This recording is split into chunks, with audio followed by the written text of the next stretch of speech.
News first. This is BBC World.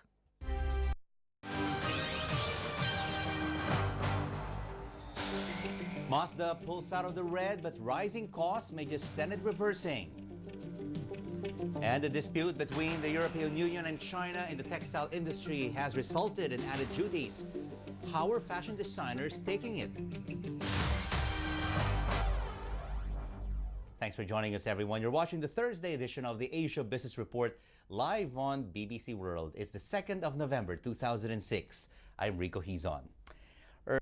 Fashion Week is now underway. Manufacturers, distributors, and designers are gathering in the Lion City to solicit millions of dollars worth of deals. China, with its cheap textile and manufacturing, is becoming a key competitor in the textile industry. For instance, European Textiles accuses of Beijing of dumping cheap goods while imposing barriers against European textiles, and has since imposed anti-dumping duties on Chinese-made clothes and shoes. Let's get now an inside view on this from fashion designer Wakako Kishimoto, one half of the London-based fashion design team Ely Kishimoto. Well, nice to have you in the program. It's a husband and wife team, Mark Ely and Wakako Kishimoto. Comes up with Ely Kishimoto brand. Is this the buzz right now in the Singapore Fashion Week, that you're becoming now less competitive because the EU has imposed tariffs on Chinese-made textiles?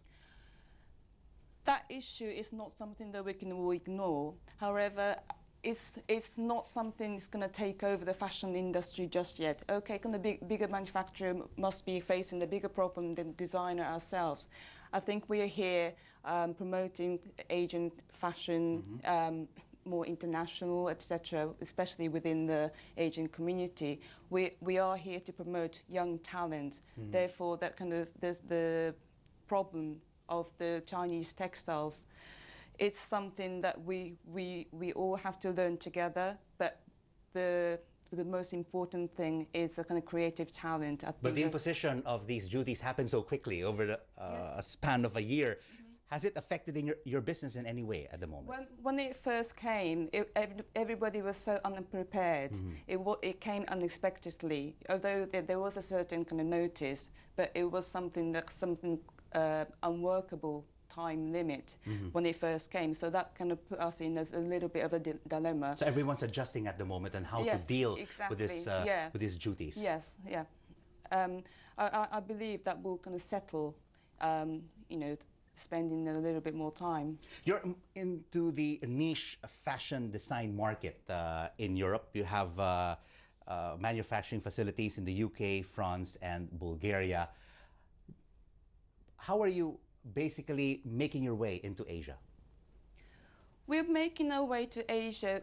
Our label did start off having Japan as a very important customer base. So in a way that we do have a little bit of advantage based in Europe, starting with having Japan as a strong base. But we are invited to have a showcase with the Singapore Fashion Week. That's why I'm here in Singapore now.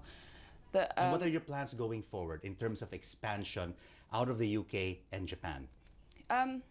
Well, like I said, Japan is something that kind of we already worked on. Japan, the rest of Asia, we do have customer base in Hong Kong, Singapore here, and Korea, but it is still minor compared to the rest of the world. So yeah, that's something that we still want to kind of work on. Wakako Kishimoto from Ely Kishimoto Fashion. Nice to have you with us, and good luck. Thank you. And you've been watching the Asia Business Report live on BBC World. Thank you so much for joining us, everyone. I'm Rico Hizon.